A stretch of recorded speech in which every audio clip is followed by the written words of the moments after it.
Chapter 6, A Fool and His Honey. Chapter 6A by Charlene Harris, a Teagarden mystery, read by VK Whitewolf.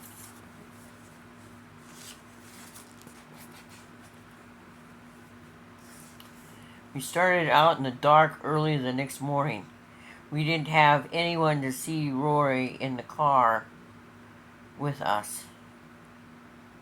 He was sitting in the back with the baby for now, though I planned on switching seats with him later, at least for a little while.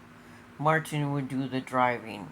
He much preferred to be in the driver's seat. What a shock, right? We didn't even go through a drive-through to get coffee until we were on the road an hour. Roy was asleep, and after a sip or two, I woke up enough to want to talk to Martin. "What did you do with Shelby and Angel?" he asked. "I left a message on the answering machine with buds and balloons," I said. I inhaled the coffee vapor. "They'll take her a huge pink bouquet today." Shelby had called at midnight to tell us that Angel had had a baby girl, a 7-pound. He had been exhausted and elated. That means happy, elated. Another $1 million word that you rarely see. I could never imagine hearing Shelby sound so grateful. "Gift?" Martin asked tentatively, aware he was on shaky ground here. "I gave her a baby shower," I reminded him, noticing a warning edge in my voice. "Mother and I gave her a playpen." "And how is John?" "Mother called at 10 last night to tell me John would be in the hospital for a day or two more. The doctors are sure he'd had a heart attack, and they're still talking about treatment options." "How's he feeling? Scared?" "And Ada? She's scared too.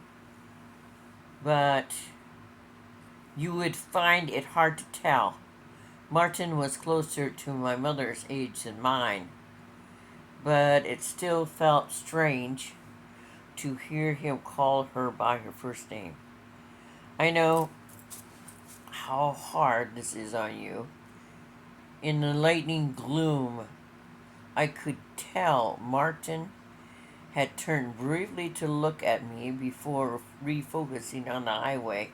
"I expected you to tell me any minute to take Hayden back up to Ohio myself. That you were staying with your mother." "Martin," I said. It never occurred to me to do that. We rode in silence for at least half an hour after that. A long car trip in the winter with a baby. When you never had a baby, the formula for disaster, right? The best I can say is could have been worse. For example, someone could have pulled out my eyelashes one by one. We stopped to feed and change the baby. Well, we stopped so I could feed and change the baby. Oddly enough, it wasn't the physical work of caring for Hayden that was so exhausting, though that was tough. What was most difficult was the unexpected aspect of traveling with a child. The observations of strangers. I hadn't realized every mother learns to discuss her child with every waitress, restroom consumer, and Tom, Dick, and Harry who walks by. The restaurant where we stopped for lunch gave me my first sampling. I carried Hayden in his infant seat, found it was impossible to fit it anywhere on the table or on a chair. Finally discovered that it Martin and Roy sat on one side of the booth. I could put the infant seat and myself on the other. This did not make Martin happy. But at that point, making Martin happy was low on my priority list. The waitress, a plump black woman with gorgeous, up-slanted eyes, gave me a first taste of what was to come. "Oh, he's so cute," she said, apparent sincerity. "How old is he?"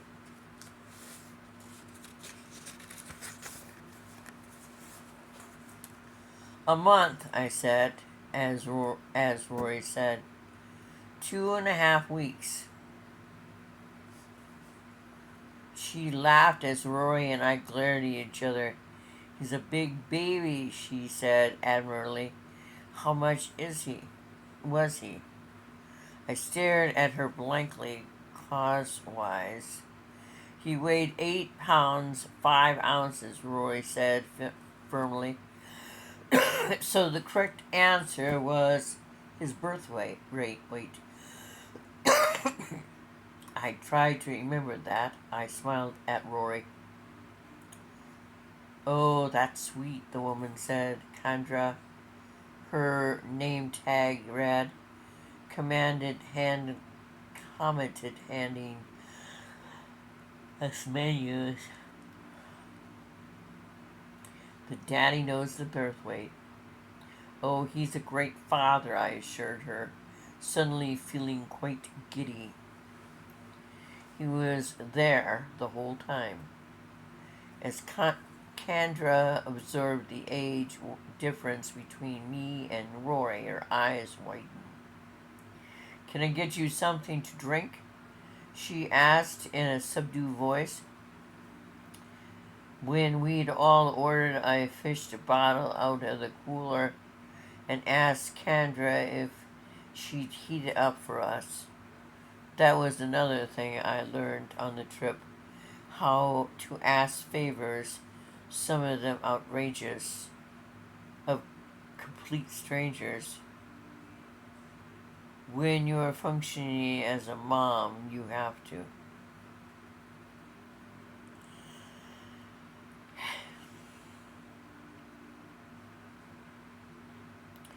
Would you heat the bottle?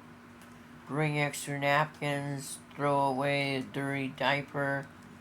Pretend not to hear my child screaming his head off? My most humiliating moment came in Kentucky at a rest stop when I carried Hayden into the ladies' room to change his diaper. I had the baby, the diaper bag, and my purse. I changed him somehow. At least that particular freezing restroom had a fold-out tray to do the job on, and then I found I had to use the facility to do the job, but then I found I had to use the facility myself quite urgently, and I had nowhere to put him and no one to carry him out to Martin.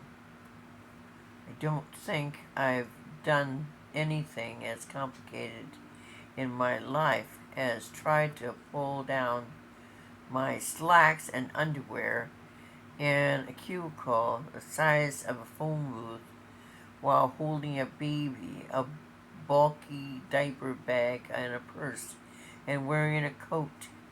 It was humiliating, and though it probably would have made America's Funniest Home Videos, at the time it wasn't at all amusing to me. As a matter of fact, as I began wearily to reverse the process, I decided I'd never think it was funny. And I knew for a fact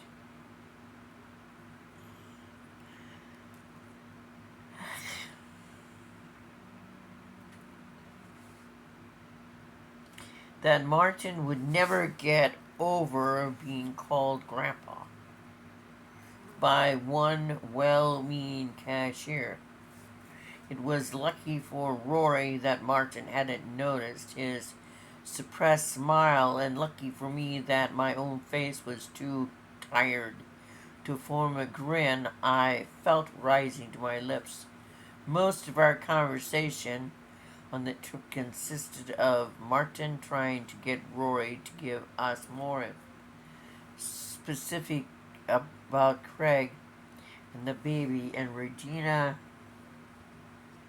and the baby and baby's birth, and why Regina had driven down Lawrence without Craig. Oh well, she didn't expect us to get out of jail.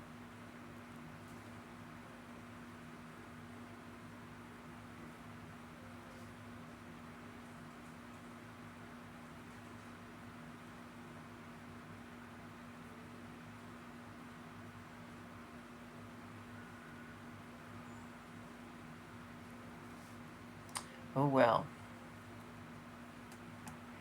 Rory explained when he saw he couldn't get away with waffling anymore. I expect she just wanted to show off the baby to you, since her mom is out of the country. I still want to know how come Grandma didn't know that. Why would Grandma wander away with some guy if her daughter, her only daughter, was having a baby? Doesn't make sense.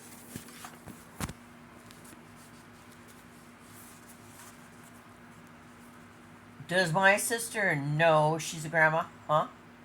Does Regina mother know Regina has a baby? Well, not to say so, not really. Roy was sitting in front with Martin now, and I was buckled in the back with Hayden, whom I was amusing by dangling a toy for him to focus on. I considered flattening the receiving blanket that lay in my lap. Excuse me. Twirling the ends until it formed a long rope, then looping it around Rory's narrow neck.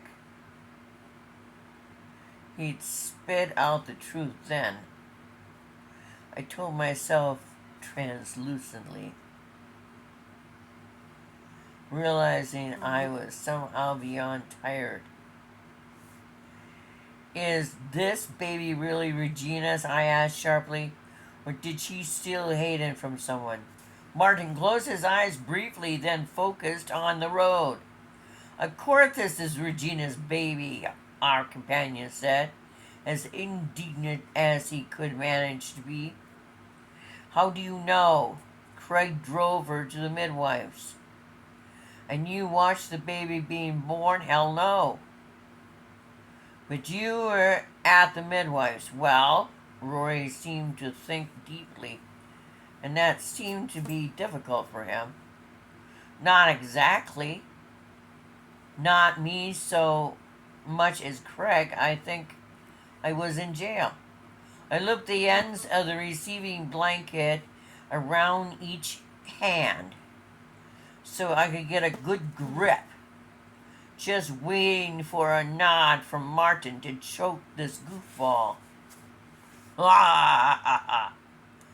Martin glanced back to see what I was doing, then looked forward hastily, his face convulsing with suppressed laughter. Say the word, I told him. Rory? Martin tried again. Which one of you took Regina to a midwife office? Maybe I went part of the way, Rory improvised. They dropped me off at the house on their way. I was thinking, when he got there, he was really tired. I wonder if he was doped.